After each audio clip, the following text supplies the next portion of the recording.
Nós vivemos hoje, né, um contexto em que organizações, né, principalmente empresas nacionais, talvez em sua maioria, pelo menos no eixo Rio-São Paulo, né, talvez no interior do país a gente ainda necessita de um aprofundamento, de um adiantamento em relação ao assunto, mas pelo menos no eixo Rio-São Paulo, o volume de empresas que já tem um programa de compliance implementado já é considerável, né?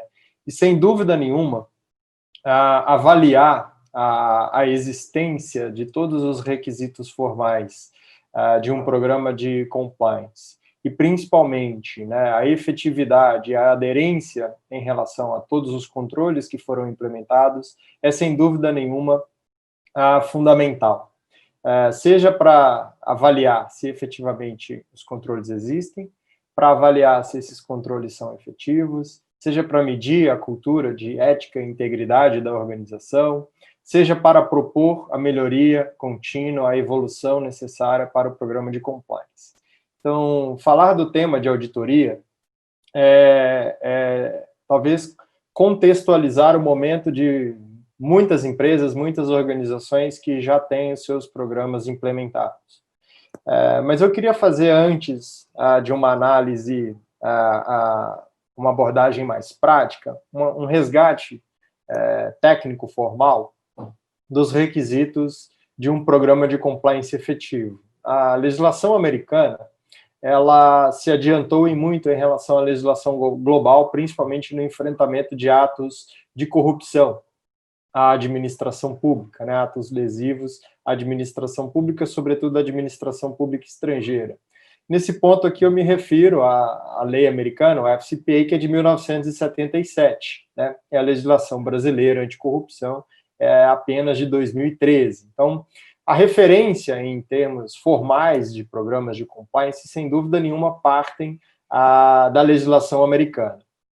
E em 1991, um órgão americano, né, uma agência americana chamada US Sentence Commission, foi responsável por publicar um manual, um guia, chamado de Federal Sentence Guidelines, que pela primeira vez trouxe quais eram os requisitos formais de um programa de compliance efetivo.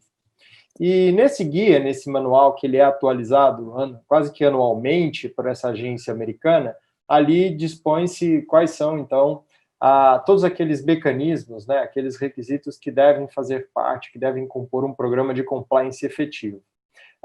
Fazendo menção aí ao guia, ao manual de 2018, que é o guia vigente, né, dentre os requisitos de um programa de compliance efetivo, a autoridade americana diz que a organização, a empresa, deve tomar medidas para garantir que o seu programa de conformidade ética seja monitorado e auditado, principalmente para a detecção de condutas, né, que desviam a legislação ou as políticas e os controles internos, e, da mesma forma, avaliar periodicamente a eficácia do programa. Então, claramente, né, nessa legislação, que é aquela que dá origem ao Instituto no Brasil, né, que serviu de inspiração não só para o legislador brasileiro, mas para o legislador em diversos países, prevê, dentre os requisitos de um programa de compliance efetivo, o monitoramento contínuo do programa e as auditorias. Quando a gente se depara com a legislação nacional, né, a lei anticorrupção, a lei 12.846, ela não menciona o que é um programa de integridade. Apenas no artigo 7º da lei, ali onde ela traz os fatores atenuantes e agravantes de uma eventual sanção a ser aplicada para a pessoa jurídica, no inciso 8º do artigo 7º, o nosso legislador nacional diz que serão considerados, no momento da responsabilização da pessoa jurídica, a existência de mecanismos e procedimentos internos de integridade, auditoria e incentivo à denúncia de irregularidades e aplicação de código de ética e conduta no âmbito da pessoa jurídica. Mas não diz o que é, né, ou de que forma devem estar dispostos aí esses mecanismos para compor um programa de integridade. É só no Decreto Federal 8.420 de 2015, ou seja, quase 2 anos após a legislação federal, né, de 2013, o nosso legislador prevê no sistema jurídico brasileiro o que seriam, então, os requisitos formais de um programa de integridade ou um programa de compliance anticorrupção.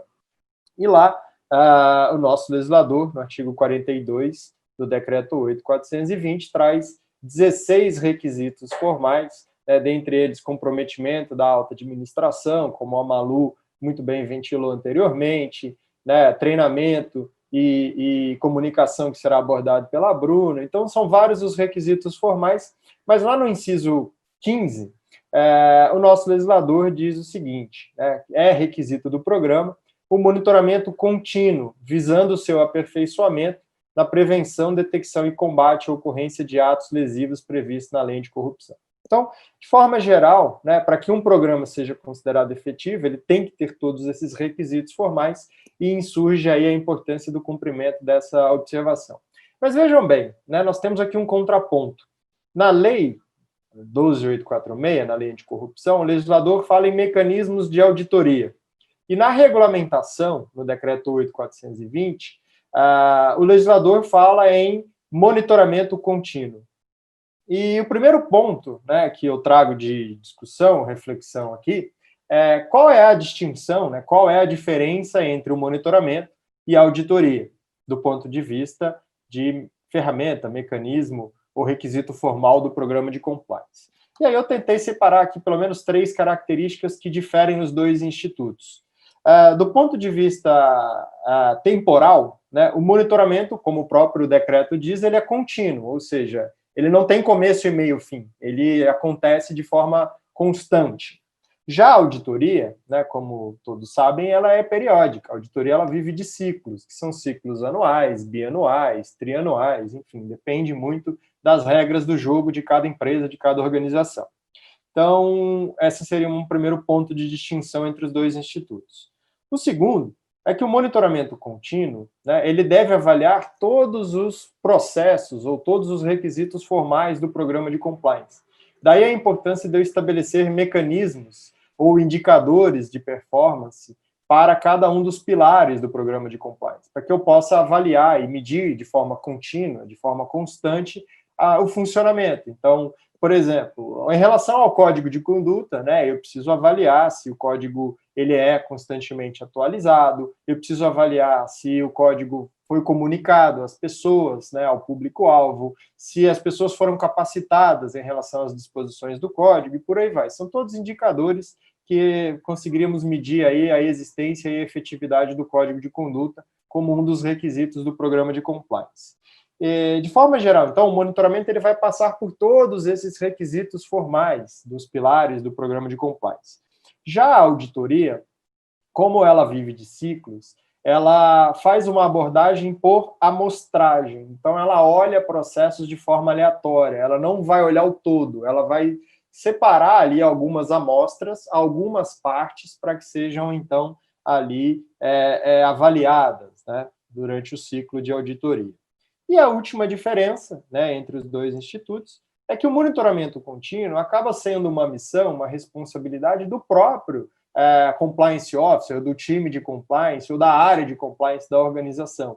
Enquanto a auditoria, um dos seus princípios fundamentais, que é a isonomia, a imparcialidade, ela deve ser feita sempre por um terceiro. Ou seja, a auditoria do programa de compliance ela não é realizada pela área de compliance. Não é realizada pelo compliance officer, e sim por um terceiro. Esse terceiro pode ser a auditoria interna da empresa, a mesma área que faz a auditoria dos controles contábeis e financeiros da organização, ela pode se capacitar e auditar o programa de compliance periodicamente, ou pode ser também conduzida por uma auditoria externa, contratada pela organização, auditores independentes e parciais, que vão avaliar aí a existência e efetividade de todos os mecanismos do programa de compliance. Falando um pouquinho agora das categorias, ou espécies de auditoria, é muito comum em empresas brasileiras, principalmente empresas de grande porte, empresas do mercado de capitais, empresas de capital aberto, a auditoria contábil, porque chega a ser até uma obrigação regulatória para as empresas de capital aberto. Contar ali com uma empresa que vai fazer a sua auditoria anual em relação às suas transações financeiras. Mas não é essa auditoria que nós estamos comentando aqui hoje, né? Nós estamos falando de auditorias relacionadas ao programa de compliance, que, embora no decreto 8.420 apareçam como requisitos formais do programa de compliance, registros contábeis que registram de forma fiel as transações financeiras da empresa e análise, né, desses controles periodicamente, eu entendo que a auditoria contábil, né, como um desses mecanismos de transparência e fidelidade das transações financeiras, não é função ou não é um mecanismo do programa de compliance. Na verdade, isso aí é a terceira linha de defesa da organização ou até mesmo o auditor externo responsável por essa atividade. Então, limitando aqui às auditorias que são relacionadas ao programa de compliance, nós temos a auditoria que seria em relação aos requisitos formais do programa, que é justamente aquela auditoria que eu mencionei anteriormente, que pode ser realizada pela auditoria interna da empresa ou por uma auditoria externa que vai avaliar se existem todos esses requisitos formais do programa de compliance da organização e se eles são efetivos. Então, se você vai buscar nessa auditoria indícios, né, evidências de que esses pilares eles foram implementados e que eles estão, de fato, em funcionamento. E eu tenho também as auditorias que são conduzidas pelo próprio programa de compliance, que são auditoria de testes de controle. Quando a gente fala em implementação de controles internos, como uma das iniciativas de gerenciamento dos riscos de compliance, que é um outro requisito do programa de compliance, esses controles implementados, que via de regra são controles mitigatórios dos riscos de compliance, eles precisam ser avaliados. Avaliar a aderência, né, avaliar a efetividade desses controles que foram implementados. Então, eu vou dar um exemplo. Vamos supor que eu crio, né, uma política de brindes, presentes, refeições, viagens, entretenimentos, ou seja, tudo que a minha empresa pode dar e tudo que a minha empresa pode receber no relacionamento com terceiros. E eu estabeleço ali, por exemplo, que na minha organização, né, nós vamos dar brindes e presentes limitados ao valor de R$100. E que qualquer valor de um brinde ou um presente superior a esse tem que ser submetido ao conhecimento, por exemplo, do comitê de compliance. A auditoria seria justamente para eu testar, né, primeiro, quais foram os brindes e os presentes que a minha organização deu em determinado período de tempo, né, e observar se, de fato, o valor foi observado. E se, eventualmente, houve um brinde ou um presente com um valor discrepante ao escrito na política, se, de fato, esse caminho, esse percurso de submissão à apreciação do Comitê de Compliance, ele foi observado. Essa auditoria, ela pode ser conduzida pela área de compliance, ela pode ser conduzida pelos profissionais que compõem aí o time de compliance da organização. Então, de forma geral, né, essas auditorias transacionais, né, esses testes de controles que são relacionados ao programa de compliance e que são muito importantes também para medir a efetividade do gerenciamento de riscos na organização, acaba sendo uma das responsabilidades, uma das missões, uma das descrições do job description dos profissionais de compliance de uma empresa.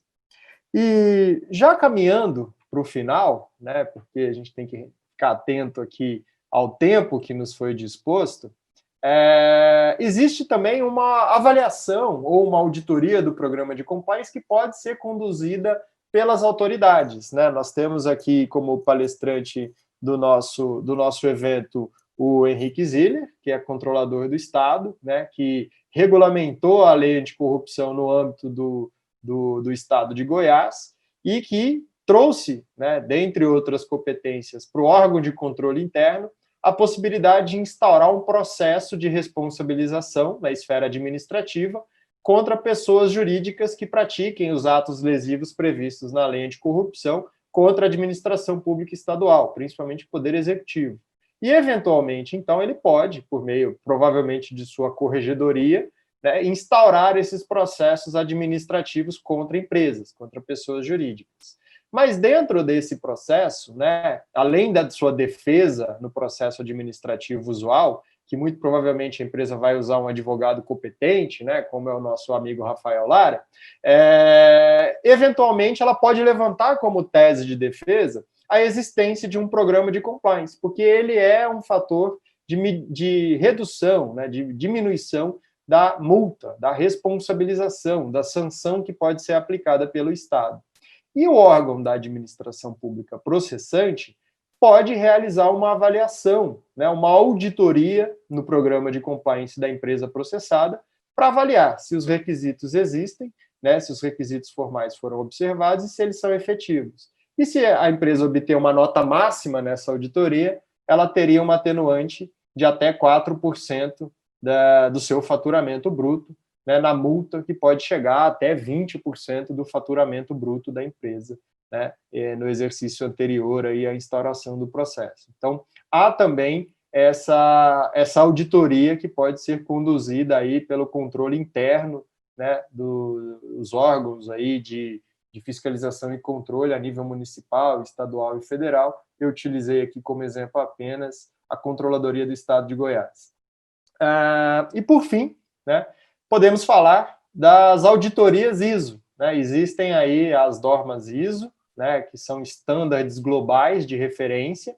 Em relação a programas de compliance, nós temos a ISO 37001, né, uma norma anti-suborno apenas, ela não é tão abrangente quanto a Lei 12.846, mas há um processo de auditoria realizado durante a certificação e a empresa que passa pelo processo de certificação e é aprovada recebe, então, aquele selo, né, aquele reconhecimento das normas ISO. Então, também existem essas auditorias que são relacionadas aí ao programa de compliance em relação a essas normas de certificação. De forma geral, né, é bem um overview sobre auditoria e monitoramento contínuo do programa. Né, teríamos aí assunto para poder abordar, talvez, em uma aula, né, ou até mesmo numa capacitação específica sobre o assunto, mas, de fato, é um tema muito relevante, que já faz parte da realidade das áreas de compliance de várias organizações e que talvez essas distinções sejam apenas um ponto de partida para iniciar essa reflexão que, de forma prática, ela é necessária.